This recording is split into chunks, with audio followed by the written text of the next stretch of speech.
إن الحمد لله نحمده ونستعينه ونستغفره ونستهديه ونعوذ بالله من شرور أنفسنا وسيئات أعمالنا من يهده الله فلا مضل له ومن يضلل فلا هادي له نشهد أن لا إله إلا الله وحده لا شريك له وأن محمدا عبده ورسوله صلى الله عليه وآله وسلم.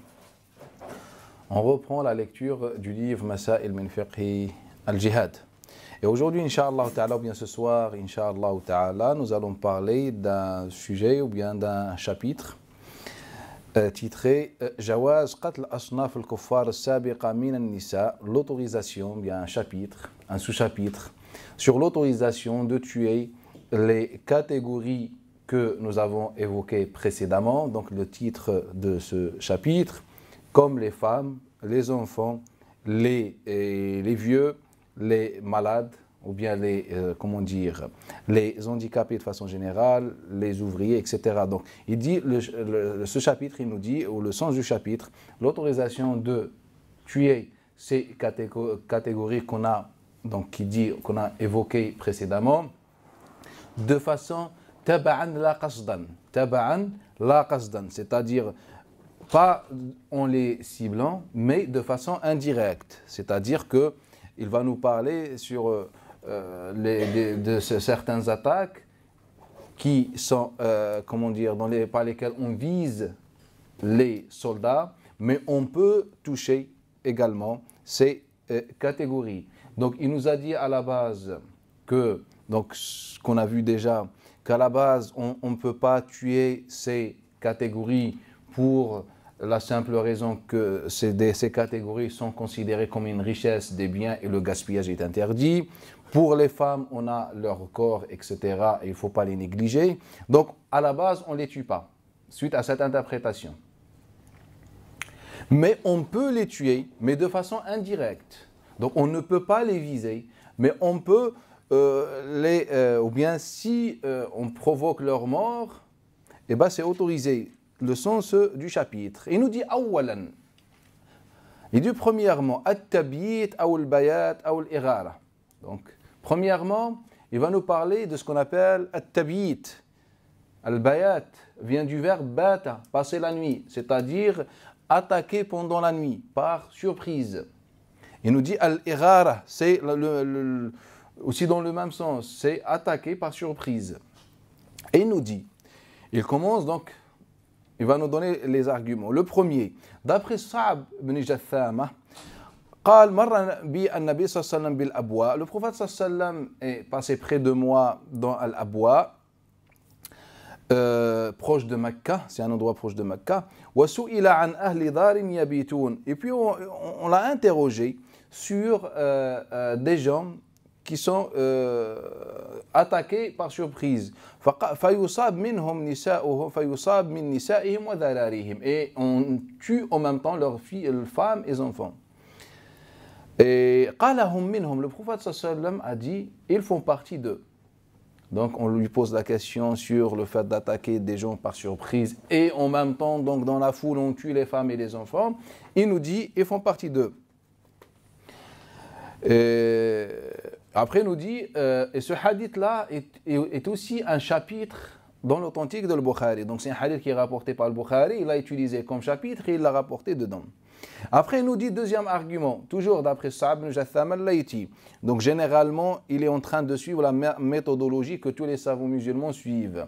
C'est le fait d'utiliser des versions comme des hadiths indépendants, séparés. Donc, ça nous fait penser qu'il y a des différents hadiths. Et donc, en fait, il est en train de suivre la méthodologie ancienne, classique, que tout le monde pratique. Donc, il va nous donner la deuxième version, mais elle est considérée selon lui comme un deuxième argument. Car il nous cite les arguments maintenant. Il nous dit, et d'après Sa'b ibn Jatham al-Layti, Qultu ya Rasulallah, moi j'ai posé la question, ô messager d'Allah, quand on attaque les gens pendant la nuit, et on tue leurs enfants et femmes, il m'a dit, hum minhum, ils font partie d'eux, c'est-à-dire ils font partie des gens qui méritent, c'est-à-dire ils font partie des soldats, des mécréants, c'est pareil, ils ont le même statut. Maintenant il nous dit, et dans une version, alors que ce qu'on vient de citer, c'est une version aussi, c'est que là il nous dit, et dans une version d'après Sa'b ibn Jatham al-Layti, on lui dit, Ya Rasulallah, si des chevaux, des chevaux ou bien comment dire, des cavaliers attaquent donc pendant la nuit, il nous dit hum min abaihim, ils font partie de leurs parents, c'est-à-dire ils ont le statut de leurs parents, des mécréants. Il nous dit, et l'imam al-Nawawi a mis le même chapitre, c'est-à-dire après le hadith là, il a mis comme chapitre. Il nous dit waqad ja'a fi riwaya, et dans une autre version, et donc Ya Rasulallah, inna khaylana awta'at min nisa'i in khaylana awta'at min nisa'i al-mushrikin wa awladihim. Il nous dit, Ya Rasulallah, la version de Tabarani, elle est plus explicite que celle-ci. C'est la même chaîne de transmission, en fait.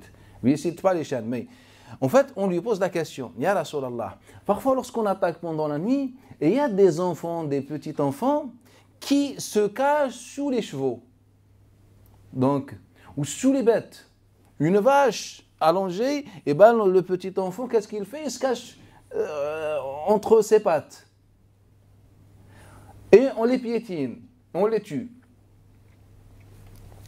Naam, vous avez raison, le prophète répond. فَإِنَّهُمْ مِنْهُمْ, certes, ils font partie d'eux.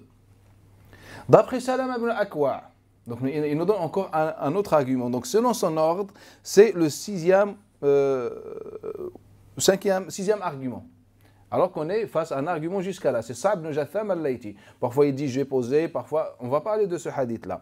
Donc pour avoir une idée sur le raisonnement, en fait qu'est-ce qu'il est en train de faire? Il a repris ce qu'on a déjà dit, ce qui a été déjà dit.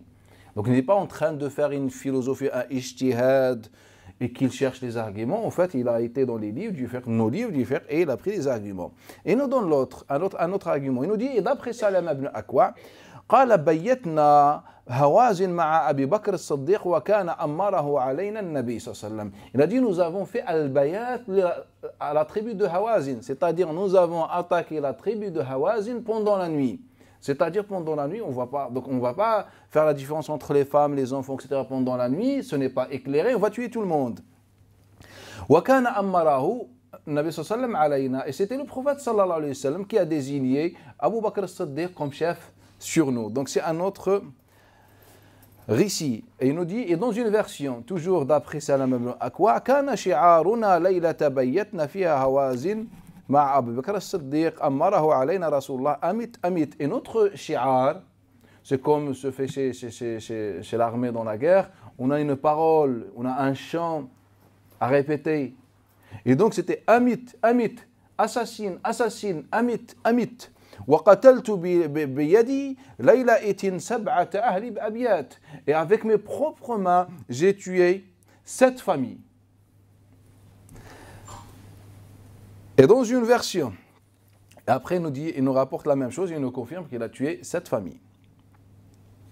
Après il nous dit وقد ترجم أئمة السنة. Il nous dit les savants du hadith, de Sunnah, ont fait de ces textes-là des chapitres dans leur recueil. Il nous dit, voilà l'exemple de l'imam al-Nasa'i. Il nous dit إصابة نساء المشركين في البيات بغير قصد, l'autorisation de tuer les femmes sans intention. Pas d'une façon volontaire. On tue, c'est-à-dire j'ai tué quelqu'un ou bien je lance une grenade, je sais qu'il y a des femmes, etc. Mais moi j'ai visé les hommes. Bismillah. وترجم له ابن الجرود dans son authentique, un savant du hadith, باب سقوط المأثم عمن أصابهم في البيات, un chapitre sur سقوط المأثم, c'est-à-dire il n'y a pas de péché si on tue des gens pendant al-bayat, pendant la nuit ou attaque par surprise. Ibn Hibban, il nous dit Ibn Hibban fait le même chapitre, Dhikr Bayan, Anna Nisa, etc. Donc il nous dit le même chapitre, le même sens, l'autorisation de tuer les femmes et les enfants pendant Al-Bayat. وقد عقد مجد الدين ابن تيمية بابا في المنتقى. C'est un grand-père de Ibn Taymiyyah qui est connu, celui qui a Majmou' al-Fatawa. Donc c'est un grand-père à lui. Et donc dans son livre Al-Muntaqa qui a été commenté par l'imam Al-Shawkani, il l'a appelé Nail al-Awtar. Et donc il nous dit, il a mis un chapitre. Donc c'est Majd al-Din ibn Taymiyyah, il a mis le même chapitre, l'autorisation de tuer les femmes, etc., ou les enfants de façon indirecte. Il dit, après il nous donne la parole de Nawawi, Ibn Hajar al-Asqalani, qui explique ce que ça veut dire al-bayat, c'est-à-dire attaquer par surprise, etc.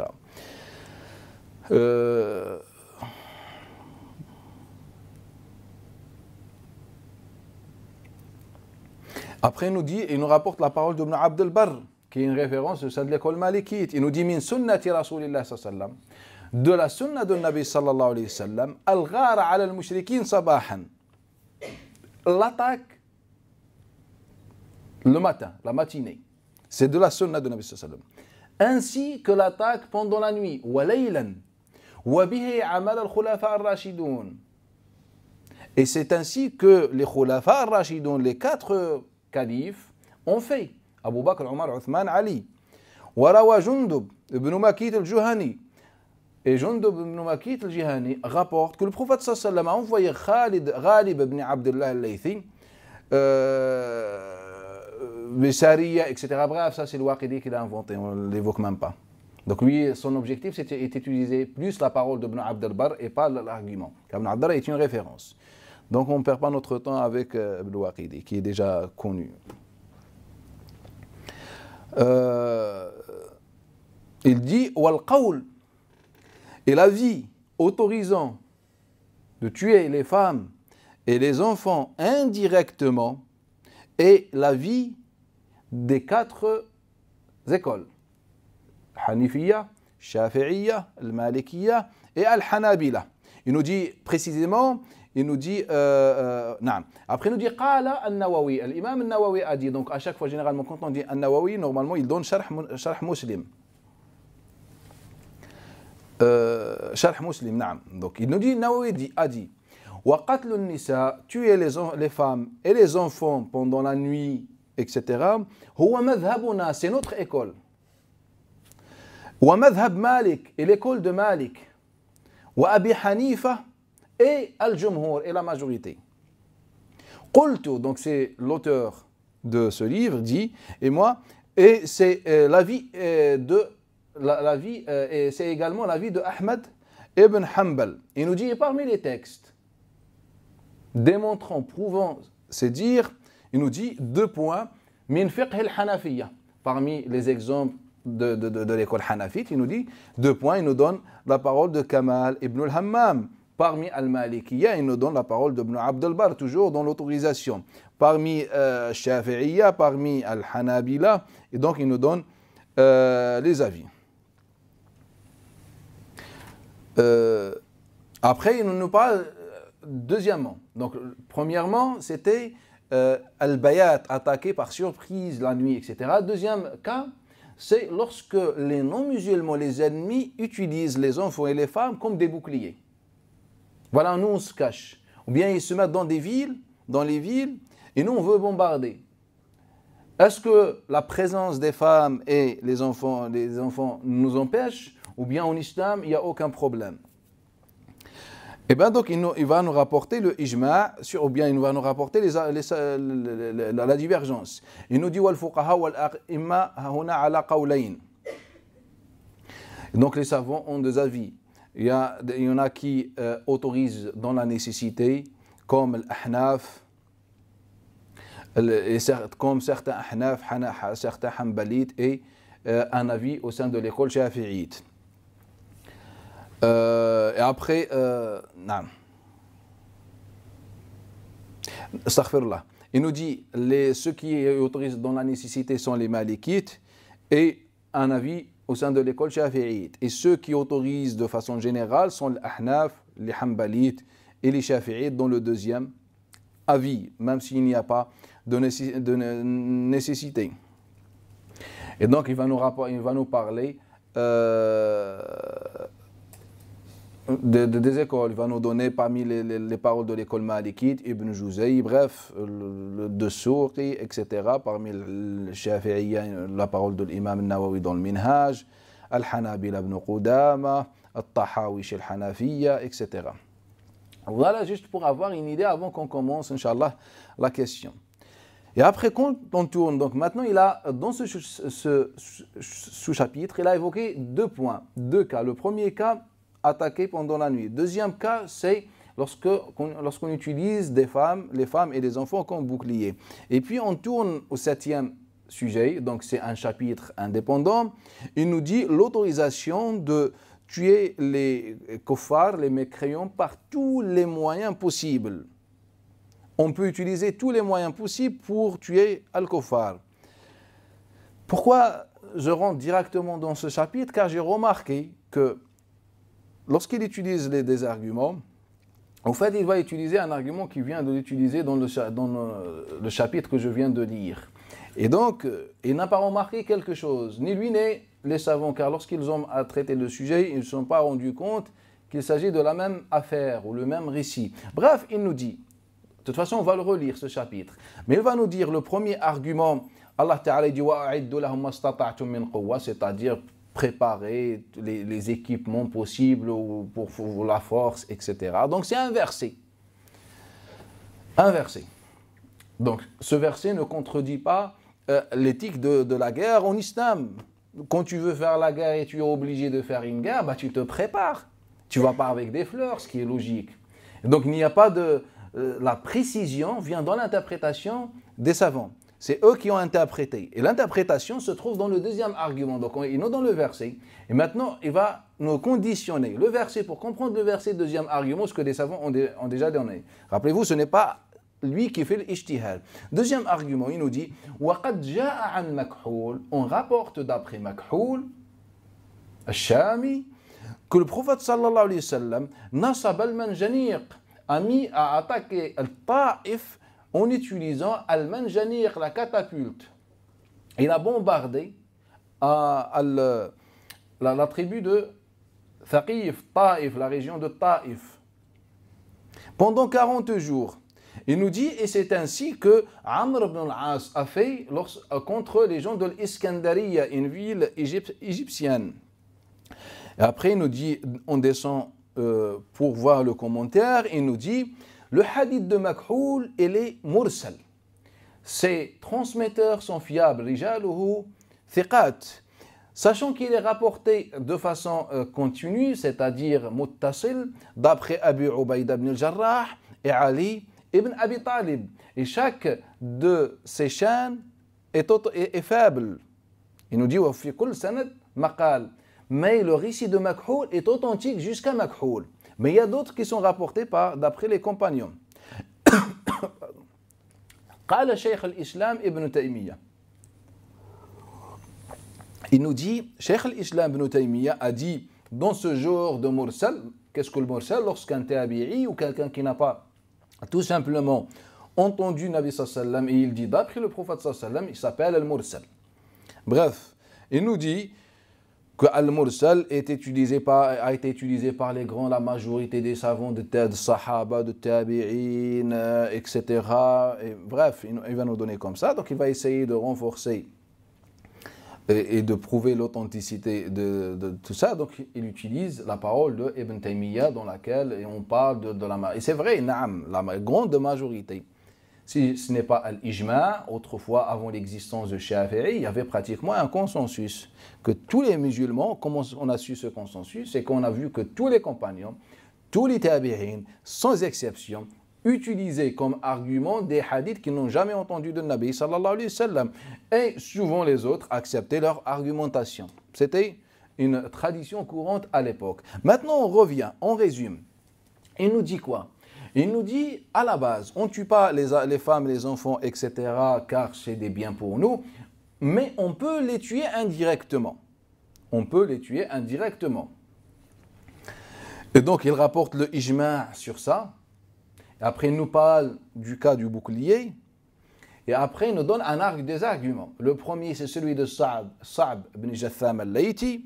Lorsqu'on pose, ou lui pose la question selon les versions différentes, la question au prophète sallallahu alayhi wa sallam, il nous dit, ils font partie de. Deuxième argument, c'est celui de Salam ibn Akwa, on va le mettre de côté. Ça, on va le voir plus tard, Inch'Allah. Troisième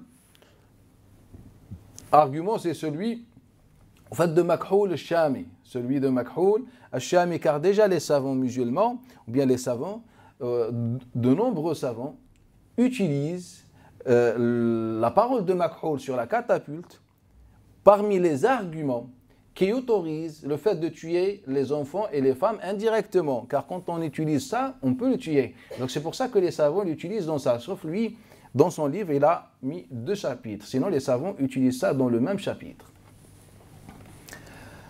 Et donc, je ne sais pas si dans la loi des hommes internationale, ou je ne sais pas comment ça s'appelle, est autorisé ou pas le fait de viser les enfants, etc. Normalement, c'est interdit, je pense.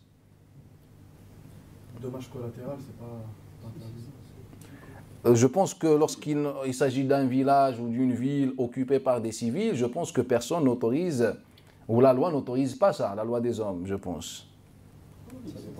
C'est interdit. On ne parle pas des cas injustes, considérés. Je parle de la loi, théoriquement, je ne parle pas de l'application. Bien sûr que ça n'existe même pas. Surtout qu'il s'agit des musulmans. Quand il s'agit des musulmans, bismillah.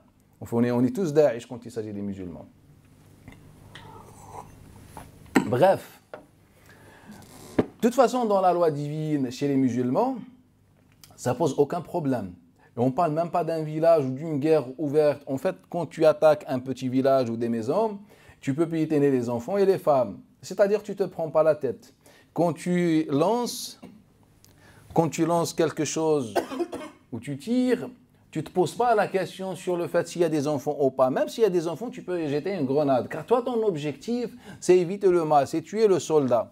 Mais l'enfant, ce n'était pas ton intention. Car ils disent, il ne faut pas le qasd, il ne faut pas l'intention. Et toi, tu n'as pas l'intention, donc ce n'est pas interdit. Rappelez-vous, on a vu la fois passée que même si tu sais, femmes et enfants, etc., et enfants, etc., en fait, il n'y a pas de péché. Qu'est-ce que tu dis? Astaghfirullah. Et tu tournes la page. Tu as fait une bêtise, une mouche. Mais moi, la chose qui m'intéresse, ce n'est pas la vie finale. Ce n'est pas la vie finale. Moi, la chose qui m'intéresse aujourd'hui dans cette assise, comme vous le savez, je pense, c'est d'expliquer, de comprendre pourquoi on est arrivé à ces avis. Je ne parle même pas de ce frère qui a écrit ce livre-là. Je parle, lui déjà, selon moi, est une victime. C'est un patrimoine qui est comme ça. Pourquoi on est arrivé à cette conclusion? Je vais vous raconter une histoire que vous n'avez jamais entendu parler par rapport à ça. Et je pense que ça va vous faire mal à la tête. Ou bien ça va vous donner du vertige. Donc, on commence le hadith. Un hadith, il nous parle, il nous dit, ils font partie d'eux. Ils font partie d'eux. Donc, on va suivre un ordre pour comprendre ça. Et suivez-moi. Il y a un hadith que rapporte Suhnoun déjà fait le Mudawwana et les savants. D'après Ibn Wahb, l'élève de Malik, le grand savant du hadith, et le cheikh de Bukhari, etc. D'après Ismaïl ibn Iyash, c'est une référence dans la région de Sham. C'est un transmetteur très reconnu. C'est un savant, etc. Surtout son hadith, d'après les gens de Sham, est authentique, pratiquement, il n'y a pas de divergence. Et c'est un savant du hadith tout simplement. Et donc Ibn Wahb nous dit, d'après Ismaïl ibn Iyash, d'après mes shouyoukh m'ont rapporté, haddathani mashayikhuna, mes shouyoukh ou nos shouyoukh nous ont rapporté que le prophète sallallahu alayhi wa alihi wa sallam a été interrogé. Ya Rasulallah, est-il autorisé d'utiliser la catapulte pour donc tout simplement, et même s'il y a des enfants et des femmes, qala hum minhum, la même parole, hum minhum, ils font partie de, c'est la même parole ou pas? Barakallahu fik. Donc Ismaïl ibn Ayyash nous dit d'après mes shouyoukh. Donc je me suis interrogé, mais qui sont ces shouyoukh? C'est un pluriel. Qui sont les shouyoukh de Ismaïl ibn Ayyash? Donc j'étais consulté Abu Daoud. Et Abu Daoud m'a dit, comprenez, dans son livre Al-Marasil, moi je rapporte ce hadith-là d'après Thawr ibn Yazid, d'après Makhoul. Donc il a parlé de qui? De Makhoul, le deuxième. Donc mes shouyoukh m'ont rapporté. Donc j'ai enquêté, j'ai demandé à Abu Daoud le premier, il m'a dit non, moi dans mon livre je rapporte d'après Thawr ibn Yazid, d'après Makhoul al-Shami, 2 points. Barakallahu fik. J'étais voir l'imam al-Tirmidhi. Je lui dis, et toi, al-Tirmidhi, qu'est-ce que tu en penses? Il m'a dit, moi, je rapporte d'après Thawr ibn Yazid, tout court, Thawr, 2 points. Donc, Makhoul se trouve au début du 2e siècle. Thawr, il est mort dans les années 50 du 2e siècle. Et donc, Tirmidhi me dit, en fait, c'est d'après Thawr ibn Yazid al-Kila'i ou al-Kala'i.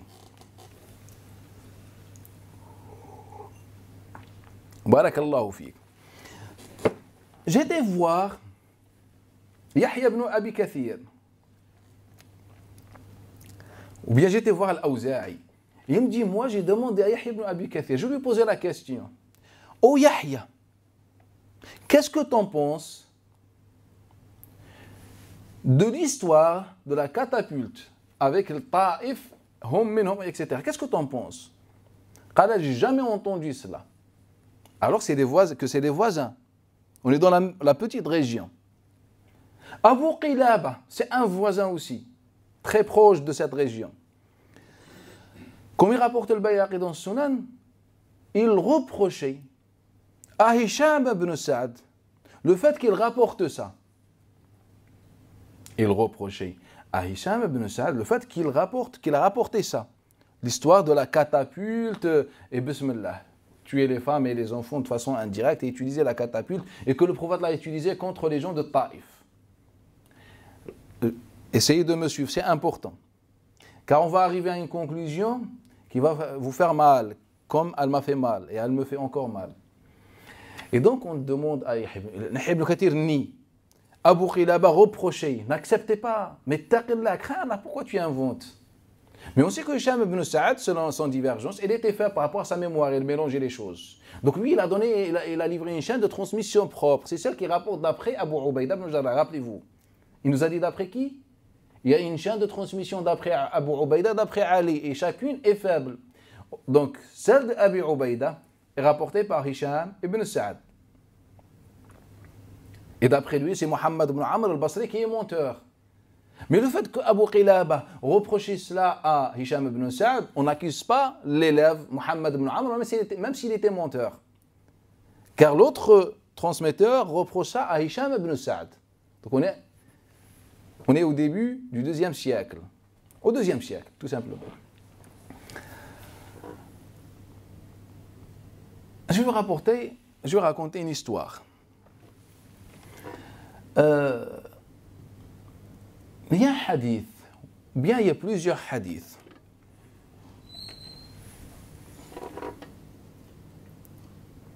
Qu'est-ce que le Nabi sallallahu alayhi wa sallam a dit sur celui qui se dirige, qui va à la mosquée pour apprendre ou enseigner? Quelle est sa récompense? Man ghada ila al-masjidi awrah, celui qui sort la matinée ou le matin tôt ou la fin de la matinée à la mosquée pour apprendre ou enseigner, il aura un pèlerinage, la récompense d'un pèlerinage. Dans une version, la récompense d'un jihad ou bien du martyr. Ce hadith, je pense que vous le connaissez. Ce hadith a été authentifié par l'ensemble des savants musulmans.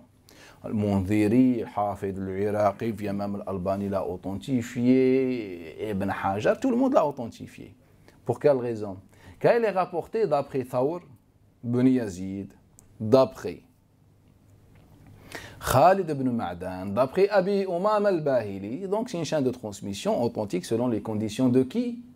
Al-Bukhari. Barakallahu fik. Et donc moi je me suis rendu à cette époque pour enquêter. Et j'ai commencé à interroger les transmetteurs. Qu'est-ce que vous en pensez de ce récit-là? Il vient un transmetteur, il me dit en fait, moi je le rapporte d'après Abi Huraira que le prophète sallallahu alayhi wa sallam a dit. Sauf que moi, je donne une version différente. Donc le Bukhari rapporte d'après Zayd ibn Aslam, d'après Ata ibn Yasar, d'après Abi Huraira. Suivez-moi. Que le prophète sallallahu alayhi wa sallam a dit, en fait, la même erreur, le même doute. Car le hadith nous dit man ghada awrah, celui qui sort matinée tôt ou la fin de la matinée. Et donc le hadith, aussi avec le doute, man ghada awra, en fait la même erreur se répète. Et donc celui qui sort la matinée tôt ou la fin de la matinée, et où il va à la mosquée pour, donc ce qu'on a vu, pour apprendre, etc., eh bien, il a la récompense d'un martyr. Et donc, sauf que le Bukhari ne va pas parler du martyr ni du pèlerinage. Il va nous parler d'une autre récompense. Alors qu'il s'agit du même hadith. Il s'agit du même hadith. Et donc, j'étais interrogé Waki' ibn Jarrah. Je lui dis, qu'est-ce que tu en penses? Il me dit, moi, Al-A'mash, Sulayman ibn Mahran, me rapporte d'après son cheikh Abu Salih al-Samman Dhakwan, une chaîne de transmission authentique selon les conditions de Bukhari ou Muslim, d'après Ka'b al-Ahbar. D'après Ka'b al-Ahbar, qu'en fait, Abu Hurayrah n'a pas rapporté ça d'après Nabi sallallahu alayhi wa sallam, c'est Ata ibn Yasar qui s'est trompé. Et le hadith revient à qui? À Ka'b al-Ahbar. Est-ce que Nabi sallallahu alayhi wa sallam l'a dit? Non. Et c'est pour ça que Abu Salih al-Samman, souvent lorsqu'il voulait rapporter un hadith d'après Abu Hurayrah, il lui posait une question. Ya Abu Hurayrah, est-ce c'est ton hadith ou c'est celui de Ka'b al-Ahbar? Et donc Abu Hurayrah répondait. Donc Abu Salih était prudent, était conscient, contrairement à beaucoup d'autres. Je ne vais pas rentrer car j'ai déjà abordé à plusieurs reprises cette question. Et donc il va nous dire, non, en fait, moi c'est d'après Ka'b al-Ahbar. Donc on est avec qui? Ka'b al-Ahbar. Peut-être vous ne m'avez pas compris, je vais vous donner un autre exemple, une autre histoire. Un hadith que les musulmans appliquent tous les jours, ou bien tout le temps. Et que pour nous, c'est une grande adoration, une grande récompense, alors que ça vient de chez les juifs. Abu Zinad, d'après Al-A'raj, d'après Abu Hurayrah, bref, de nombreux transmetteurs rapportent d'après Abu Hurayrah que le Nabi sallallahu alayhi wa sallam jeûnait le lundi et le jeudi. Et que le Nabi sallallahu alayhi wa sallam disait, chaque lundi et jeudi, Allah Ta'ala, ou bien les actes, les œuvres des fils d'Adam, se dirigent vers Allah Ta'ala. Vous connaissez ce hadith-là? Sauf les actes de deux personnes qui sont en désaccord. Barakallahu fi. Donc c'est un hadith qui est authentique et authentifié. Donc je me suis posé la question, mais pourquoi cette adoration n'était pas connue aux musulmans? Pour quelle raison? Ni aux compagnons. Pourquoi personne ne rapporte ce hadith-là? Hadith méritoire. Et donc j'étais enquêté. J'arrive à cette époque de la transmission et je commence à poser des questions à des transmetteurs. Il vient Asim, le récitateur. Vous connaissez le récitateur? Donc on est dans la région de Al-Koufa. On est dans la région, on s'est éloigné de Cham, même on est dans une région anti-Cham. Donc il vient Asim, c'est l'un des 7 récitateurs chez les musulmans. Et je lui dis, toi Asim. Et il me dit, moi, je rapporte ce hadith d'après Sawwa, d'après Salama. Je lui dis, barakallahu fik. Le lendemain, je reviens voir Asim. Asim, rappelle-moi le hadith que tu m'as rapporté. Et il me dit, moi, je rapporte d'après Al-Musayyib, d'après Hafsa. Sawwa d'après Salama. Le lendemain, Al-Musayyib d'après Hafsa. Barakallahu fik. Quelques jours plus tard, je reviens. Rappelle-moi le hadith. Il me dit, d'après Sawwa, d'après Al-Musayyib, d'après Aïcha. Je reviens encore, ya Asim, rappelle-moi encore. Et il me dit, moi, d'après Rajul, un homme a rapporté. D'après un certain Hilal ou Hisha Hilal ibn al-Aswad ou quelque chose comme ça. D'après Abu Hurayrah. Je reviens encore, ya Asim, et le hadith. Il me dit, Zar ibn Hubaysh d'après Abdullah ibn Mas'ud. Là, je t'ai bien compris. Donc si tu as un texte, on te l'a rapporté, tu ne l'as pas sorti de ta tête, mais comme tu faisais à chaque fois, comme tu fais à chaque fois, en fait tu n'as pas trahi tes habitudes. Donc à chaque fois tu colles des chaînes de transmission. Ben, j'ai compris. Au final, je vais chercher ton cheikh. Barakallahu fik ya Asim. J'ai été chercher le cheikh. Et je trouvais que ce hadith-là est notoire d'après Thawr ibn Yazid. Notoire. D'après Thawr, notre Thawr qui rapporte d'après Makhoul. Là maintenant, je suis dans la région de Sham. Et parfois, il rapportait d'après Khalid ibn Ma'dan, d'après Aïcha. Parfois d'après Khalid ibn Ma'dan, d'après un certain, comment il s'appelle, Al-Ghaz, quelque chose comme ça, d'après Aïcha. Bref, c'est Thawr qui rapporte ça. Barakallahu fik. Thawr, d'où tu as ramené ce hadith-là? Car Thawr, il est de la région. Et le fait qu'il me rapporte avec cette chaîne de transmission qui a été authentifiée par l'ensemble des savants de l'islam, et donc il y a quelque chose qui ne va pas bien.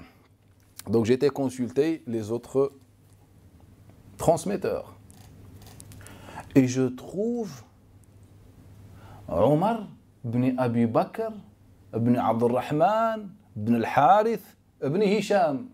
Je lui dis, et toi? Il m'a dit, mon père m'a rapporté d'après Ka'b al-Ahbar, 2 points. Bismillah. Ça ne m'a pas convaincu.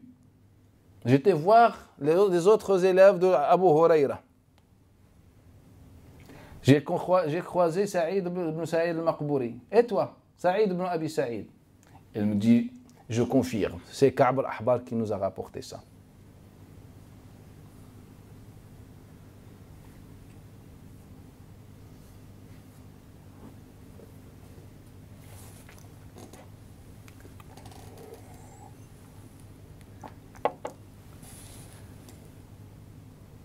Que le Nabi sallallahu alayhi wa sallam jeûnait le lundi, le jeudi, qui disait ça? Non, c'est Ka'b al-Ahbar. Après, c'est à vous, est-ce que vous dites sallallahu alayhi wa sallam aussi? Moi, je ne dis pas ça. Moi, mon prophète s'appelle Muhammad ibn Abdullah. Muhammad ibn Amina, alayhi salatu wa sallam. Et donc, au final, qui a rapporté tout ça? C'est Ka'b al-Ahbar. Et Thawr ibn Yazid, qu'est-ce qu'il a fait? Il a récupéré ce texte, il a collé une chaîne de transmission, il l'a rapporté. Et le fait qu'il se levait le subh, faire la prière de subh tôt, les savants musulmans nous ont dit, on n'a jamais vu quelqu'un aussi pieux que Thawr ibn Yazid al-Kala'i. C'est qu'avec une prière, quelques récitations, et ben, on fait de toi un grand pieux de l'islam. Et donc, on prend tes hadiths de façon aveugle. Et donc, c'est ça le problème. Il n'y a pas d'autres hadiths qui parlent du jeûne du lundi et du jeudi? Il n'y a aucun hadith. Sur le jeûne du lundi, c'est une sunna. Le jeûne du lundi, il est sunna de Nabi sallallahu alayhi wa sallam. Jeûner le jeudi, c'est autorisé. Qu'on voulait, mais ce n'est pas une sunna de Nabi sallallahu alayhi wa sallam. Quand on insiste, ça devient une sunna de Bani Israël. Mais le musulman jeûne tous les jours. Mais il ne faut pas oublier que Nabi sallallahu alayhi wa sallam a interdit de jeûner le samedi. C'est vrai ou pas? Barakallahu fikum. Qui rapporte ça? Ammi Thawr ibn Yazid. Prenez tous les livres de Sunan. Thawr ibn Yazid, d'après Khalid ibn Ma'dan, d'après Abdullah ibn Busr, d'après sa sœur As-Samma, que le prophète sallallahu alayhi wa sallam nous dit, La tasumu as-sabt illa mafturida alaykum. Ne jeûnez pas le samedi, sauf si il s'agit d'un jeûne obligatoire. Et puis les savants musulmans se sont basés sur ce hadith-là pour déconseiller ce jour-là. Et puis ils disaient il faut jeûner un jour avant, un jour après. C'est beaucoup d'avis comme ça. Qui a rapporté ça? Thawr ibn Yazid. Prenez tous les livres de Sunan.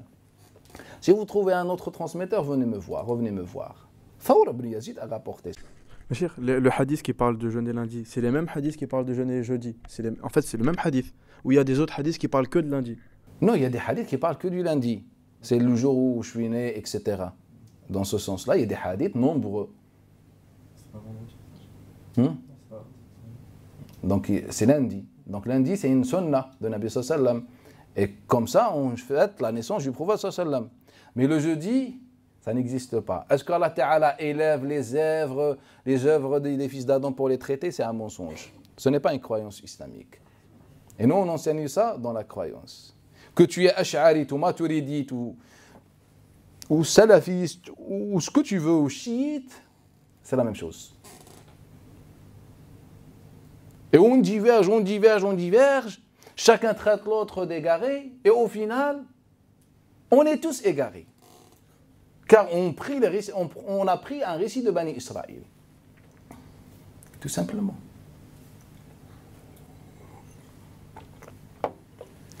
Je vais raconter autre chose.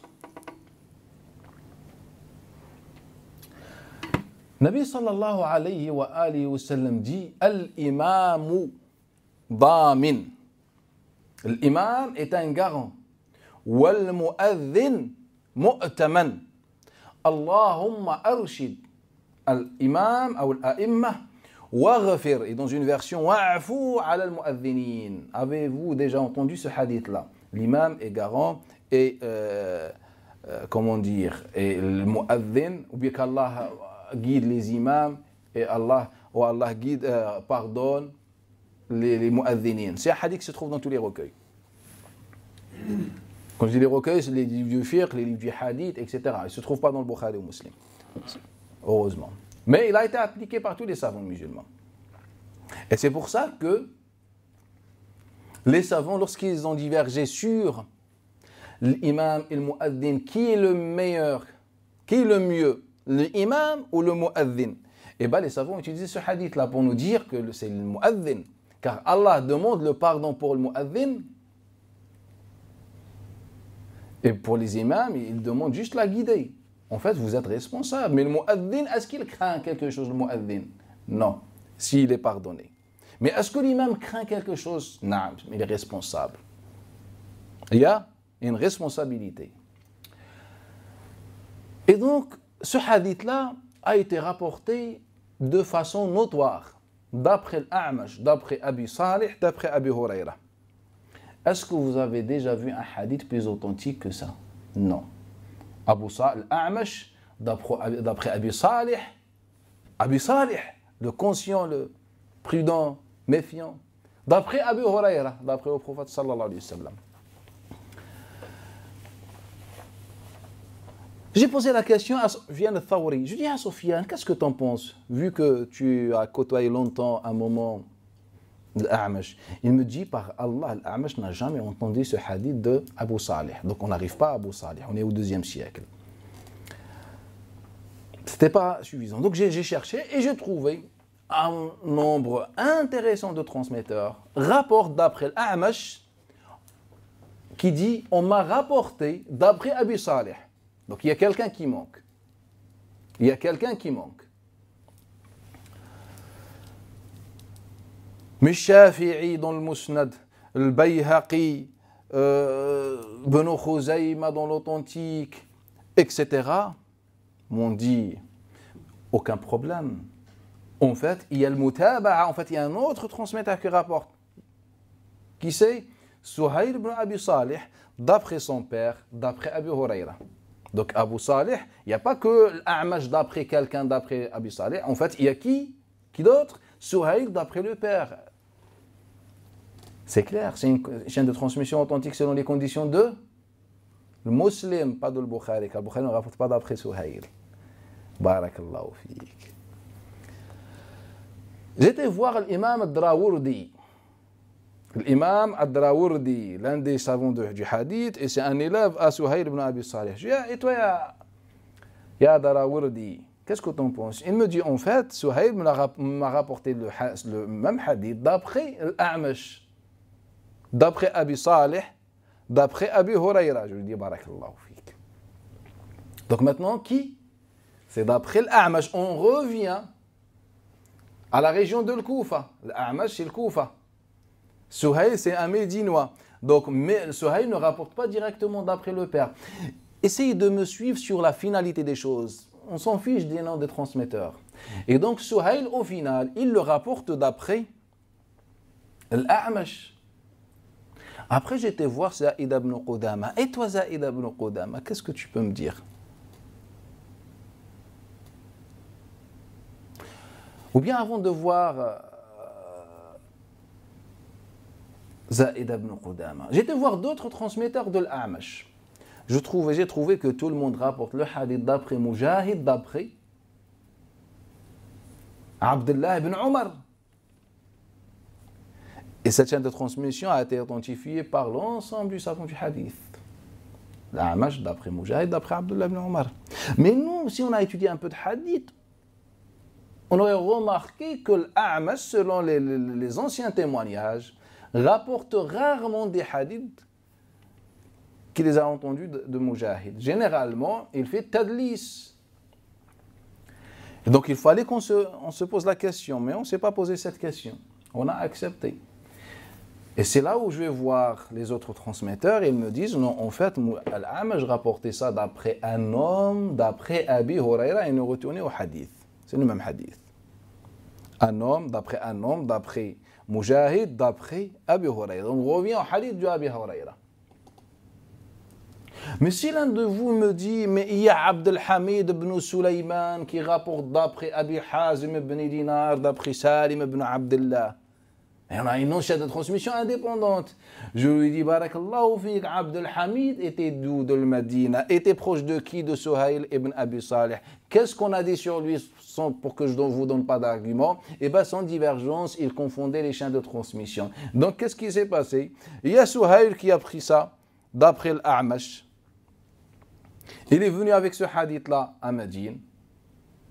Il l'a rapporté à Médine. Il vient Abdel Hamid ibn Sulaiman. Qu'est-ce qu'il fait? Ittiba' al-Majarra. Il prend une chaîne de transmission célèbre et il la donne. Car il avait une mauvaise mémoire. Il avait quoi? Une mauvaise mémoire.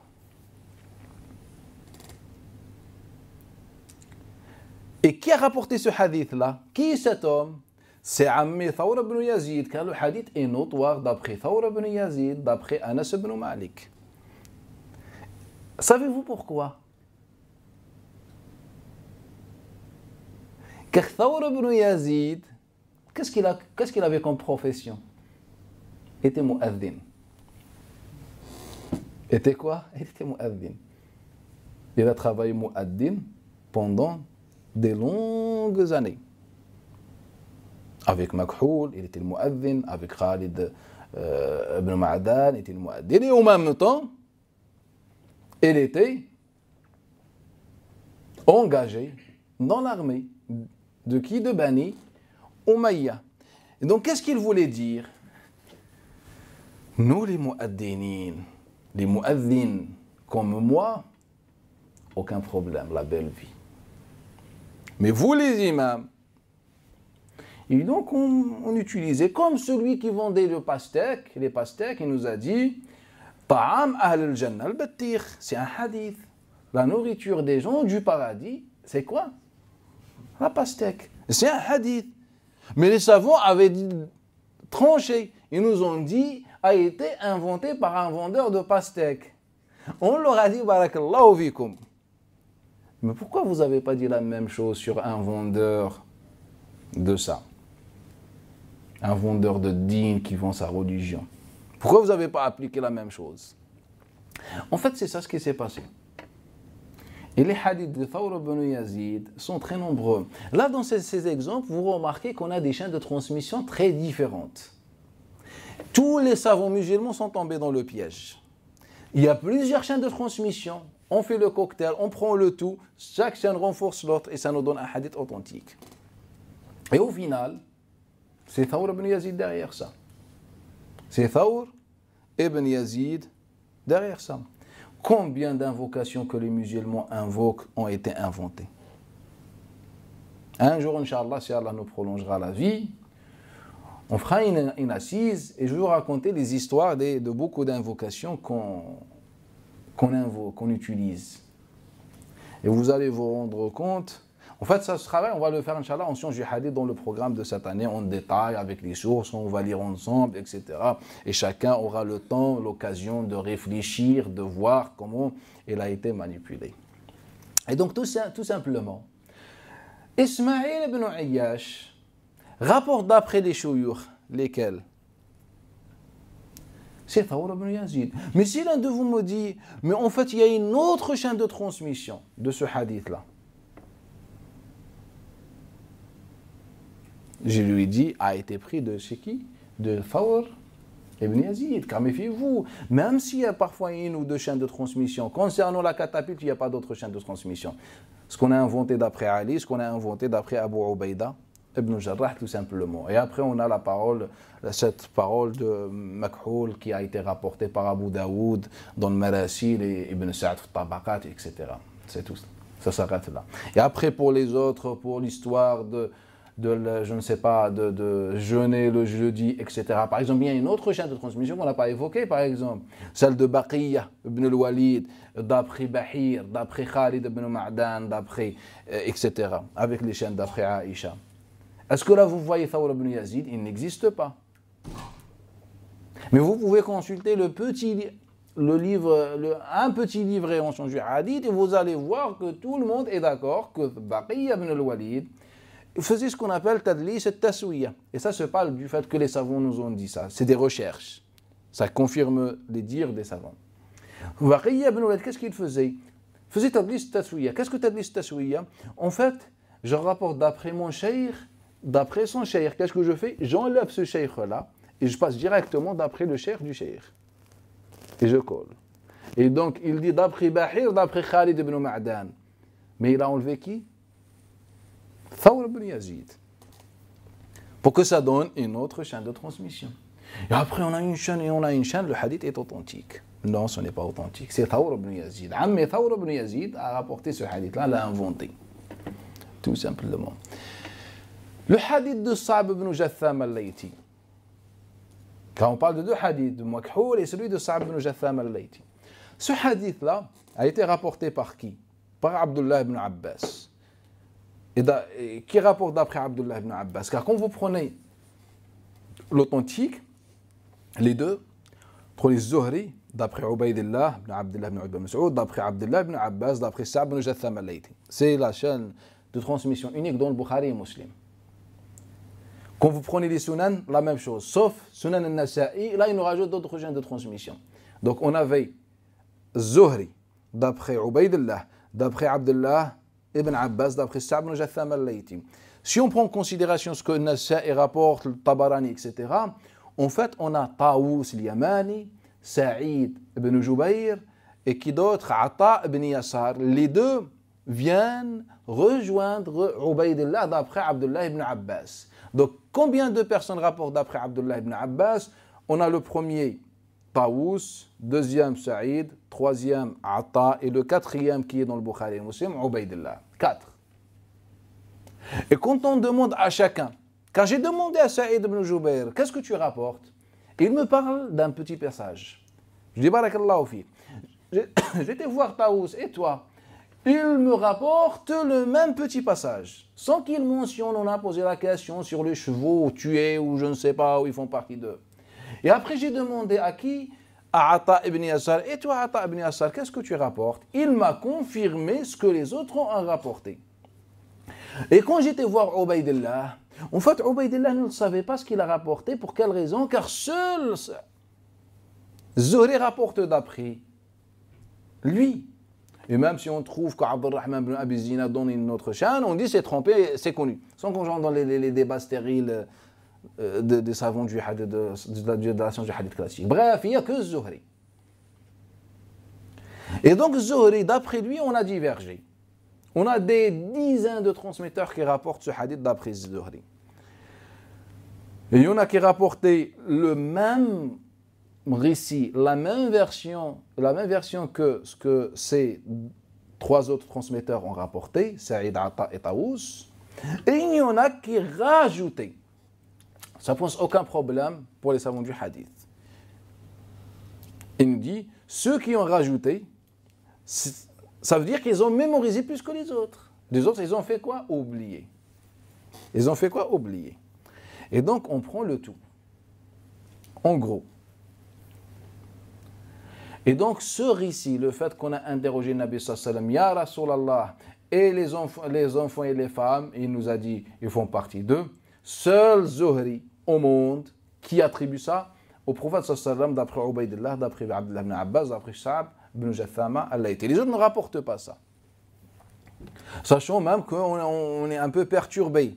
Car déjà Amr ibn Dinar qui rapporte une fois le hadith d'après Zuhri, le lendemain quand Muhammad ibn Zayd lui pose la question, il lui dit, d'après Abdullah ibn Abbas directement, on n'a plus Ubaydillah ibn Abdullah. Et quand on traite, on analyse les hadiths de Zuhri, on trouve beaucoup de choses à dire. Il y a beaucoup de choses à dire. Sauf que Zuhri, quand il a pris la grande place au sein de la science du hadith, il était intouchable. On ne touche pas à Zuhri. Et ce n'est pas l'éthique d'un musulman. Le musulman doit réfléchir, doit être objectif et chercher la vérité. Ça ne veut pas dire que Zuhri n'était pas fiable. Au contraire, Zuhri, c'est l'un des grands savants de l'islam. Mais il a fait des tonnes d'erreurs. Je pèse mes mots, des tonnes. Mais à chaque fois, on accusait qui? Les transmetteurs, ses élèves. En fait, lui, il n'a pas mémorisé tout ça, ou je ne sais pas. Mais parfois, quand on rentre on adopte une vision scientifique objective, parfois, cette interprétation ne tient plus la route. Il y a des preuves irréfutables qui prouvent que c'est lui. Ça n'a aucun rapport avec ses élèves. Bref, je ne rentre pas dans le petit détail. On n'a que Zuhri. Comme il nous a fait avec le hadith de la grotte. Que le Nabi sallallahu alayhi wa sallam dans la grotte et puis il pensait qu'il était devenu fou. Le troisième hadith dans l'authentique de Bukhari. Devenu fou, il ne savait pas. C'est comme Nabi, on ne lui a pas ouvert la poitrine. Bref, on a déjà expliqué ça dans le programme de la science sur Sira et l'histoire.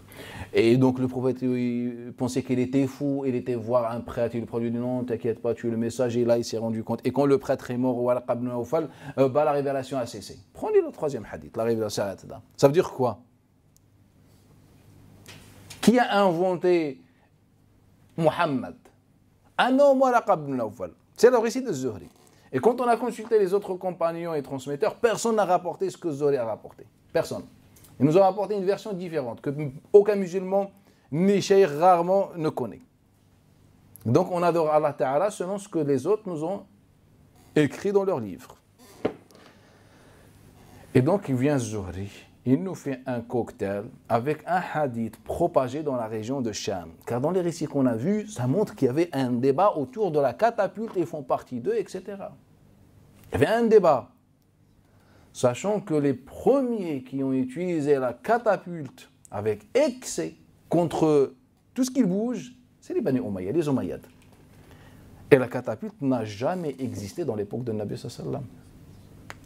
On avait des petites épées. Et toi, tu me parles d'une catapulte. Ce n'était pas l'Empire romain. Il faut réfléchir. Il n'y a pas que les récits des hommes. Il y a l'archéologie, il y a l'histoire, il y a la civilisation qui vient témoigner si c'était bon ou pas. Et donc, quand on prend tous les éléments en considération, c'est impossible. Des gens qui... Bref, je sens qu'on rentre dans le détail, c'est impossible. Et il n'y avait pas de catapulte dans l'époque de Nabi sallallahu alayhi wa sallam, et les Arabes ne connaissaient pas, ni les musulmans, ni je ne sais pas, ni ils étaient capables de construire cet engin.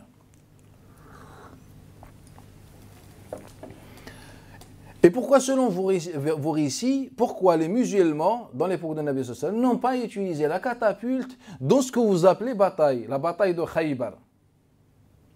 Car ils nous ont dit quoi? Ils nous ont dit dans la version, par exemple, de l'Hakam d'après Miqsam, d'après Abdullah ibn Abbas, que le Nabi sallallahu alayhi wa sallam a siégé Khaybar pendant 40 jours. L'autre version nous dit pendant 6 mois. Et l'histoire de Khaybar, ou bien l'histoire de Taïf, c'est combien? 30 ou 40 jours. Là, on a 40 ou 6 mois. À 2 ans de différence, même pas. Décalé. Et pourquoi le prophète n'a pas utilisé ça dans la bataille de Khaybar? Sachant que, d'après vos récits, il y avait environ 18 citadelles. C'est là où on devrait utiliser la catapulte. C'est vrai ou pas? Et pourquoi le Nabi sallallahu alayhi wa sallam ne les a pas utilisés? D'après vos récits. C'est pas logique. On utilise ça contre une tribu qui n'a aucune citadelle, une tribu arabe arriérée comme Quraysh de l'époque, c'est Taif, c'est Thaqif, Thaqif c'est connu, une petite tribu. Petit, c'est-à-dire dans l'équipement, dans la force, c'est rien du tout Taif. Thaqif, était soumise à Quraysh, et Quraysh était développé, rien du tout.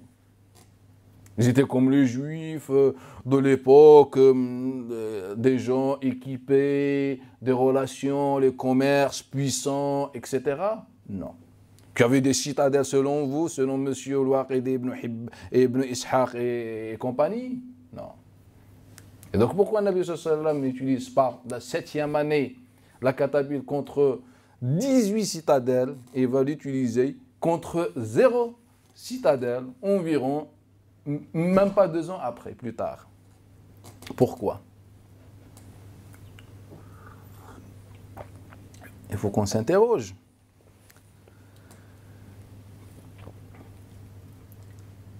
Sachons aussi, combien de hadiths vous nous avez rapporté sur le fait que le Nabi sallallahu alayhi wa sallam attendait l'adhan et la prière de Subh? C'est pas le Nabi sallallahu alayhi wa sallam n'attaquait pas pendant la nuit selon les témoignages. Prenez l'exemple de Anas ibn Malik qu'on a expliqué qui est faux, mais selon vous il est bon.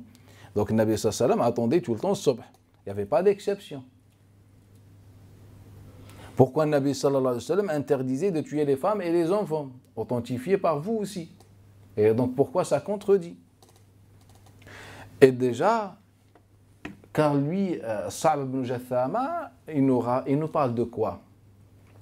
Là, je vous parle, mais en fait, il faut être conscient. Là, je ferme les yeux sur l'existence ou l'inexistence de cet homme, Sa'b ibn Jathama al-Laythi. Est-ce qu'il a existé? Est-ce que Allah a créé un homme qui s'appelle Sa'b ibn Jathama radiyallahu anhu, un compagnon? En fait, je ferme les yeux, juste pour ne pas rentrer, donc compliquer les choses, mais Inch'Allah, ça va venir. À chaque fois, on aborde un détail. Sa'b ibn Jathama al-Laythi a été voir Nabi sallallahu alayhi wa sallam après Al-Hudaybiyah. Et après Al-Hudaybiyah, 3 jours plus tard, selon toujours les récits qui sont authentifiés par vous. 3 jours après Al-Hudaybiyah, qu'est-ce qu'il a fait? C'est là où il a fait la bataille, soi-disant, de Khaybar. 3 jours plus tard. On est d'accord? Mais ce qui est étrange, c'est que la même période de Khaybar, il vient Yunus ibn Ubayd et les autres nous rapporter, d'après le Hassan al-Basri, d'après l'Aswad ibn Sariya, que la même période, le moment de Khaybar, le prophète sallallahu alayhi wa sallam avait envoyé une expédition pour X raisons. Et dans cette expédition, on a assassiné, tué indirectement, ou je ne sais pas, ou directement des femmes ou des enfants. On n'a pas de précision, une femme ou un enfant, bref. Et lorsqu'on est retourné, on est revenu voir Nabi sallallahu alayhi wa sallam, et on lui a expliqué, et on lui a dit, Ya Rasulallah, mais ils font partie d'eux. Car le prophète doit reprocher, pourquoi vous tuez des innocents? Et donc certains ont dit, Ya Rasulallah, mais ils font partie d'eux. Et Nabi sallallahu alayhi wa sallam dit, Wa antum, et vous, faites partie de qui? Vous étiez des kuffars comme eux. Donc Nabi adopte leur langage pour que ça touche les cœurs. Vous étiez des kuffars. Comme il a dit à Al-Miqdad ibn al-Aswad. Il lui a dit, Ya Rasulallah, imagine que quelqu'un me coupe la main. Et quand je veux le tuer, il dit La ilaha illallah. Est-ce que je le tue? Il a dit non. Vous êtes en guerre. Et quelqu'un t'a coupé la main. En bataille, plein de batailles, quelqu'un te coupe la main. Et tu prends l'épée, donc c'est dans la bataille. Et tu as le dessus sur lui. Et avant que tu le touches, il dit La ilaha illallah. Est-ce qu'on a le droit? Dans le cœur du musulman, il n'y a pas une place de haine. La haine, la pauvre, n'a pas d'abri chez les musulmans. Pas les musulmans du patrimoine. Le musulman d'Allah, il ne se permet pas d'avoir la haine dans son cœur, ou la vengeance, ou tout ça. Il a dit là, il a dit Ya Rasulallah, et je sais qu'il a dit par peur, pour éviter l'épée. Non, ne le tue pas. Ya Rasulallah, ne le tue pas. Ya Rasulallah, mais il est kafir. Et quand il lui dit ça, Ya Miqdad, Alam takun kafir, tu n'étais pas mécréant.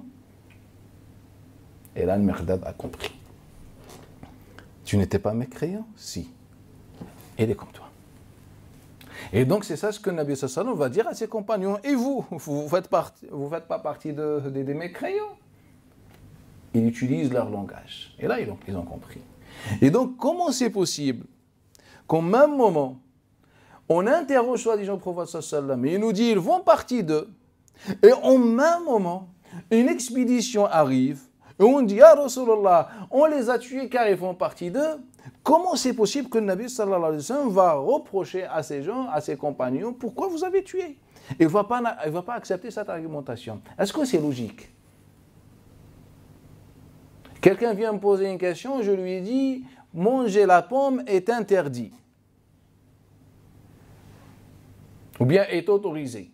Et un autre arrive en train de manger une pomme. Est-ce que c'est logique? Le Nabi ne peut pas faire ça. C'est juste un exemple. Donc, on a devant nous quelqu'un 3 jours plus tôt, ou même pas 3 jours, 2 jours, quand ils étaient sur le chemin de retour. Et il dit, ah Rasulallah, donc le Nabi, il est catégorique. Ils font partie de Bismillah. Tue tout le monde. 2 jours plus tard, ou quelques heures plus tard, des compagnons rentrent et ils venaient de tuer des enfants ou des femmes ou je ne sais pas. Et Nabi sallallahu alayhi wa sallam, il dit, mais vous étiez comme vous, comme eux. Ils n'acceptent pas. En fait, ils reprennent la parole prophétique exacte. Pourquoi ces compagnons n'ont pas dit, ya Rasulallah, rappelle-toi ce que tu as dit 1 ou 2 jours plus tôt. Tu as dit la même chose. En fait, ça nous montre quoi? Et au même moment, ou bien dans la même région, mais c'est un peu avant, mais la même région, par rapport à ce qui s'est passé avec Ibn Abi al-Huqayq, qu'est-ce que Nabi sallallahu alayhi wa sallam leur a dit? Le hadith de Zuhri d'après Abdurrahman, ibn Abdullah ibn Ka'b ibn Malik d'après son père. قال لا تقتلوا النساء ولا الصبيان. Ne tuez ni les femmes ni les enfants. Dans la même région, à Khaybar. Et là, on a en même temps, dans la même période, un hadith qui dit, Bismillah, un hadith qui dit, non, vous êtes comme eux sinon. Dans la même région, il nous rejoint ce texte-là, qui nous parle de façon claire. Et donc, moi, j'aimerais bien comprendre, qu'est-ce que Nabi sallallahu alayhi wa sallam a dit? Ça pose aucun problème. Et le pire, ce que certains savants nous ont dit que le hadith de Sa'b ibn Jatham al-Laythi est abrogé. D'autres, ils ont dit est abrogeant. Ceux qui disent abrogé, en fait, c'est encore pire. C'est que tout simplement, que le Nabi sallallahu alayhi wa sallam, à un moment donné, a permis de tuer les enfants. Vous n'êtes pas conscient peut-être, mais imaginez en ce moment-là, un enfant de 3 mois. Moi, je veux viser un mécréant, elle est là, et je suis en voiture, en camion par exemple, comme ce qui s'est passé. En camion, je vois des enfants, des femmes enceintes, etc. Mais moi, mon objectif, c'est le barrage qui est derrière, par exemple. J'accélère. Et donc, j'aimerais bien qu'on imagine le sort de ce bébé-là de 3 mois. Après le passage d'un 10 tonnes sur sa tête. Comme ça, on sent le moment. C'est beau à voir, à vivre. Masha'Allah. Cet exemple concerne le bouclier, car les savants disent, on peut faire, si on fait un bouclier, etc., tu peux, dans la vie majoritaire, dans un avis au sein de l'école malikite, c'est dans le cas nécessité, mais concrètement, ils n'ont pas appliqué. Bref, mais au final, c'est quoi? Je te dis quoi? Même si tu me dis, par exemple, nous les malikites, on est contre, c'est dans la nécessité. Pourquoi je ne rentre pas dans un débat stérile avec toi? Moi, je dis, pardon, je suis hanafite. Je dis, bon courage. Est-ce que le malikite peut me dire quoi que ce soit? Non, c'est les écoles. Ils ont tous le haqq, c'est vrai ou pas? Moi, je prie comme ça, selon l'école shafi'ite. L'autre sous le nombril, selon l'école hanafite. Et le malikite comme ça. est-ce que cela peut créer une division entre eux? Non, ils vivent en harmonie. Pourquoi? Ça vient de chez qui? Des savants. C'est le haqq ou pas? Des trois positions, selon les écoles. C'est le haqq ou pas? C'est la vérité ou pas? Eh bien, moi, je prends l'avis de Shafi'iyya, de l'Hanabila et de l'Hanafiyya. Moi, je veux tuer les enfants et les femmes. Sans nécessité ni rien du tout. Haram? Et donc, c'est comme ça, c'est bid'a. Je te fais le chantage. En fait, nous, on a traité des questions. On a traité des théories, des objets. On n'a jamais pensé aux âmes, aux esprits, aux êtres vivants. On n'a jamais pensé à ça dans notre patrimoine. En fait, sur tous ces sujets-là, même il y a des sujets qui sont vraiment beaucoup, il n'y a pas déjà plus grave que ça, mais encore plus atroces. Mais en fait, vous pouvez trouver une divergence facilement. On a divergé, etc. Chacun suit son école. C'est comme ça. Ce n'est pas compliqué. Et donc, quand on demande à tout le monde, mais donnez-nous des arguments. Vous avez le Coran al-Karim, Bismillah, sortez-nous un verset. Oh, vous les croyants, utilisez la catapulte. Ou bien, oh, vous les croyants, tuez les femmes et les enfants, comme il nous a dit, accomplissez la prière, zakat, etc. Ben, un verset explicite, il nous dit, voilà, dans ce cas-là, tuez les femmes et les enfants. Et on dit, sadaqallahu al-azim, on applique. Il est où le problème? Donnez-nous un verset, il n'y a pas. C'est pas grave. Donnez-nous un hadith. Si vous me demandez un hadith sur, je ne sais pas, sur les différents actes de bienfaisance, je peux vous fournir sur place des hadiths notoires. Des chaînes de transmission, des compagnons, des récits, aucun problème. Alors qu'on est incapable de donner quelques hadiths sur quelque chose que le prophète sallallahu alayhi wa sallam a fait pendant 10 années, la guerre. Car dans le patrimoine, le prophète n'a jamais eu le temps de faire da'wa à Médine. C'est vrai ou pas? Prenez tous les livres. Combien de batailles? Plus de 100 batailles. En 10 ans. Plus de 100. Et il y avait environ 15 ou bien 17 ou 18 batailles, des grandes batailles. Est-ce qu'on peut avoir le temps d'enseigner la religion, de prêcher, de réciter, de prier, ou bien on passe tout notre temps à préparer la guerre, selon vous? En fait, le prophète n'a pas eu le temps, selon le patrimoine, de faire da'wa, de parler de quoi que ce soit. C'est la guerre, la guerre, la guerre. Pour faire une guerre, il faut envoyer des espions, des gens qui guettent, il faut se préparer, il faut faire des choses, il faut se déplacer, car on n'avait pas les moyens actuels, donc le déplacement prend des jours, et c'était comme ça. Et après, on rentre fatigué, les blessés, etc., et ça s'arrête là. Et donc, au final, c'est ça. On a un patrimoine qui ne parle pratiquement, je parle patrimoine des hommes maintenant, pas les récits, qui ne parle que de la guerre dans l'époque de Nabi sallallahu alayhi wa sallam. Donnez-nous quelques textes. Ils nous disent, Sa'ab ibn Jatham al-Layti, le hadith qu'on a déjà vu, Anas ibn Malik, il nous rajoute Makhoul. C'est-à-dire, on est orphelin, on n'a pas de texte. Le reste, c'est le blabla des hommes, des gens comme vous. Tout simplement. Et on a divergé, car chacun donne un avis, et quand on diverge, on tue. Au nom d'Allah Ta'ala, c'est-à-dire, quand on trouve tellement une facilité que... Pourquoi c'était un avis donné? En fait, on ne prend même pas la tête. Normalement, dans le cas dans ce cas-là, en fait, on demande des versets clairs, etc., car c'est un acte majeur quand même, de tuer quelqu'un. En fait, non. Suis ton école et bismillah. Ou bien suis la vie de ton cheikh. Ça s'arrête. Bismillah. Je m'arrête, Inch'Allah, ici, si vous avez des questions.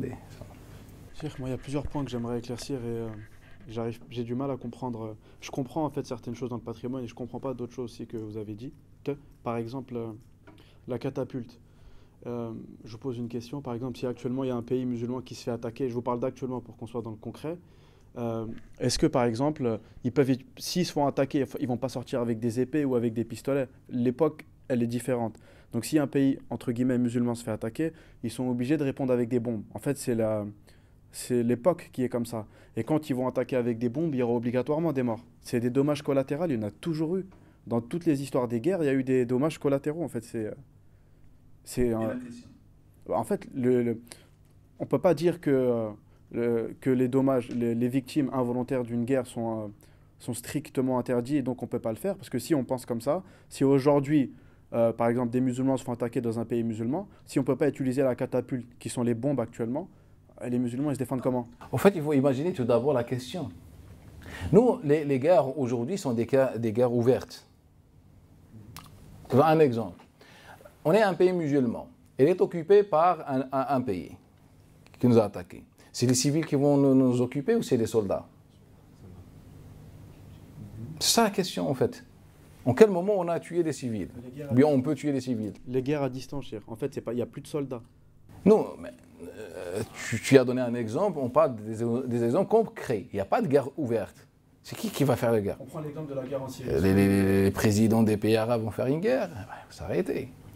En fait, s'il y a une occupation, provocation, c'est le peuple qui va répondre. Car les gouverneurs ne sont là que pour représenter ou préserver les intérêts occidentaux. L'exemple concret, c'est quoi? Mais concrètement, ça ne se passe plus comme ça, cher. Enfin, les guerres où il y a des occupations, c'est de moins en moins. Maintenant, c'est des guerres, des bombes à distance. Par exemple, ce que la Russie a fait, par exemple, en Syrie, il n'y a eu aucun soldat russe qui est venu. En fait, c'est des bombes. Et en fait, les guerres, maintenant, vont se faire à distance. Non, ça, c'est un autre exemple. Donc, le cas que je viens de citer, c'est l'exemple actuel. Donc, généralement, si on est occupé, c'est l'armée qui occupe. Maintenant, c'est un cas. Ton exemple. En fait, c'est quoi? C'est tout simplement. En fait, l'exemple qui est donné par les savants n'est pas le nôtre aujourd'hui. Car l'exemple des savants, c'est quoi? Ils ont deux exemples. Le premier, qui est dans les récits. Car le deuxième, ça n'a pas existé ni dans les récits, n'existe pas dans les récits. Mais le premier, ça existe dans les récits. Comme l'histoire de Makhoul, etc. Il y a un récit quand même. C'est quoi l'exemple? Il nous dit, on attaque les gens par surprise. On attaque un village. On attaque une famille. Et donc, quand je rentre dans la maison, je sais qu'il y a des enfants et des femmes. Je peux faire la différence, mais moi, j'attaque tout le monde. Je ne me prends pas la tête, je ne prends pas mon temps. Et cet exemple n'existe pas aujourd'hui. C'est-à-dire, on peut l'éviter aujourd'hui. Même dans une guerre ouverte, avec la technologie, moi, je cible la base militaire. Si je me trompe, ça, c'est un autre sujet. Mais à la base, je vise ça. On est d'accord qu'il peut y avoir des victimes. Et naam, c'est possible. Ces victimes-là seront des innocentes. Et naam, c'est possible. Mais en fait, ce n'est pas le même cas qu'on a dans notre fiqh. Le cas dans notre fiqh, en fait, ce n'est pas quand tu vises des gens et sans te rendre compte, tu as tué des enfants, par exemple. Il ne parle pas de ça. Il nous donne des exemples. Le prophète, qu'est-ce qu'il a dit? Hum minhum, ils font partie d'eux. Ils font partie d'eux. En fait, la réponse, c'est ce qu'il faut comprendre, c'est que ce n'est pas des innocents déjà. Ils font partie d'eux. En fait, ils méritent. Même si théoriquement, il ne faut pas les gaspiller, les tuer, car c'est du gaspillage. Celui qui tue une femme, il a raté un corps en plus. De plus dans notre coffret. Donc, selon le texte, ils font partie d'eux. Et toi, tu es en train de me dire des innocents. Le texte n'est pas d'accord avec toi. Non, ils font partie d'eux. Ce n'est pas question des innocents. Ils font partie d'eux. Et la deuxième chose, c'est que les savants nous parlent d'un exemple clair. On revient à l'époque où il n'y avait pas de bombardement. Il y avait des catapultes ou l'épée, ou je ne sais pas. Dans l'époque du prophète sallallahu alayhi wa sallam, à ce moment-là, sans divergence, il n'y avait pas de catapulte. Et ses compagnons, sans divergence, n'ont jamais, si on affirme l'existence de ce récit, n'ont pas utilisé la catapulte. Maintenant, lorsqu'on lui pose la question, Nabi sallallahu alayhi wa sallam, est-ce qu'il a posé une question par rapport à la catapulte ou par rapport à quoi? Déjà dans la version, il nous dit, on est avec les chevaux et on tue. En fait, on n'est pas dans le même cas. En fait, on peut distinguer, on peut faire la différence, mais on ne veut pas. On ne se prend pas la tête. Voilà, le deuxième point que je voulais aborder avec vous, c'était justement le meurtre des innocents dans le patrimoine. On a l'impression que, en fait, les musulmans, en fait, ou le patrimoine islamique, les savants, considéraient, en fait, étaient des sanguinaires, dans le sens où, en fait, on peut tuer des innocents sans aucun problème. Dans le sens où, en fait, c'est... Non, le problème, c'est un problème d'argumentation. Vous voyez ou pas? En fait, le souci chez nous, c'est quoi? C'est juste de trouver, de former un argumentaire, tout simplement. Pas forcément un texte, un argumentaire. C'est ça le souci. En fait, c'est pour ça que c'était repris. En fait, ils sont rien les autres. Ils sont rien. Tu as une maslaha, un intérêt, bah bismillah. Mais en fait, comment ils répondent à tous les textes notoires ou je sais pas moi. Quel texte? Bah, je sais pas, même dans le Coran, quand on dit que tuer une personne qui est innocente, et c'est comme ça revient à tuer l'humanité, ou alors quand Allah dit وَلَقَدْ كَرَّمْنَا بَنِي آدَمَ, ou alors que Allah dit qu'il s'est interdit l'injustice et qu'il l'a rendue interdite entre nous, et de tuer une personne qui n'a rien fait. En fait, c'est une injustice chez tout le monde. Eux, ils appellent ça la justice et le djihad. Et on fait le djihad pour que le nom d'Allah Ta'ala soit élevé. C'est ça le raisonnement. Tu veux quoi de plus? Karramna Bani Adam, elle ne figure pas dans le mushaf des chouyours. Dans la récitation, la récite, mais concrètement, ça n'existe pas. La justice, on n'est pas injuste, c'est le djihad. Donne-moi un autre argument. La paix, c'est abrogé. On a le verset 5 de Surat Tawbah, ça s'arrête là. C'est facile chez nous. On peut pas dire que le prophète sallam, par exemple, a jamais tué quelqu'un gratuitement comme ça, en fait. Ah bah si. On a des milliards de textes sur ça. Et authentiques et authentifiés. Ou bien authentifiés. On a beaucoup de textes. Combien de personnes a été assassinées dans l'époque du prophète sallallahu alayhi wa sallam après la guerre, etc. Ce qu'on appelait sabr. C'est-à-dire on a fini la guerre, etc. Et les gens sont désarmés, c'est bon, tu retrouves des gens désarmés ou quelqu'un qui est caché, je ne sais pas, sous quelque chose, et bah tu le rattrapes, tu le ramènes devant tout le monde et on le tue devant tout le monde pour donner l'exemple. Ça c'est notoire. Cher Smalcolm, pour la catapulte, concernant la catapulte, est-ce que avant l'époque des compagnons et du prophète sallam, elle existait? Est-ce que c'est rapporté dans les textes d'histoire? Avant l'époque de Nabi? Et non, ça existait chez les Romains, chez les Persans, etc. C'est notoire. C'est-à-dire que est-ce que c'était pas ceci? Mais pendant la région des Arabes, ça n'existe pas. Est-ce que dans les guerres entre, par exemple, Médine ou... non. Ça n'existait pas. Ça n'existait pas. Et le prophète, déjà, dans toutes les batailles que vous connaissez, est-ce que vous avez entendu parler de la catapulte? Et donc, vient du ciel, tombe. Après, vous inquiétez pas. Ne vous inquiétez pas, en fait, les Ibn Ishaq et Al-Waqidi sont débrouillés. Nous ont trouvé que le prophète envoyait 2 hommes pour se faire former sur la construction, la fabrication des catapultes, etc. Il y avait une société. C'est un film américain. Et donc, si je comprends bien, en fait, ce hadith-là, il a été fabriqué sur le plan de la chaîne de transmission. Enfin, tout simplement, on a un homme qui, déjà, Thawr ibn Yazid, qui est un abid, thiqa, thabt, tout ce que vous voulez chez les savants, nous a fabriqué une bonne partie de nos hadiths. C'est juste un seul transmetteur. Et donc, ce hadith, c'était pour les Bani Umayyad qui voulaient justifier l'utilisation de... Tout simplement. Pendant leur guerre. Et tout simplement.